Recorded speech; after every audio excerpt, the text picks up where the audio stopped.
இப்போ இந்த முழங்கால் வலிக்கு ஃபிசியோதெரப்பி சிகிச்சை எவ்வளோ முக்கியம் நம்ம பார்க்க போகிறோம்.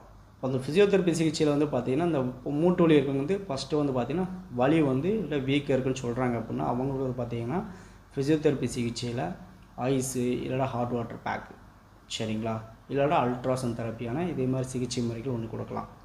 இந்த முழங்கால் வலிக்கு பார்த்திங்கன்னா சில பேர்த்துக்கு வந்து ஹாட் வாட்டர் வைக்கவா ஐஸ் வாட்டர் வைக்கவான்னு சொல்லி சில பேர் கேட்குறீங்க. அது உங்களோட கமெண்டை வந்து நீங்கள் கேளுங்க, நான் உங்களுக்கு அதுக்கு தெளிவாக உங்களுக்கு இன்னொரு வீடியோ நான் தெளிவாக எக்ஸ்பிளைன் பண்ணுறேன். நான் முழங்கால் வலிக்கு ஐஸ் பெட்டரா ஹாட் வாட்டர் பெட்டரான்னு சொல்லிக்கொண்டான எக்ஸ்ப்ளனேஷன் நான் கொடுக்குறேன் உங்களுக்கு சரிங்களா. ரெண்டாவது பார்த்திங்கன்னா மசிலை வந்து ஸ்ட்ரென்தன் பண்ணுறது.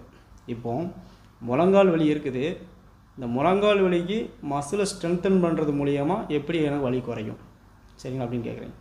இப்போது நம்மளோட தொடை எலும்பு அப்புறம் பார்த்திங்கன்னா கால் எலும்பு, இந்த 2 எலும்பு சேருறது தான் நான் முழங்கால் அப்படின்னு சொல்லியிருக்கேன். இந்த முழங்காலை சுற்றி பார்த்திங்கன்னா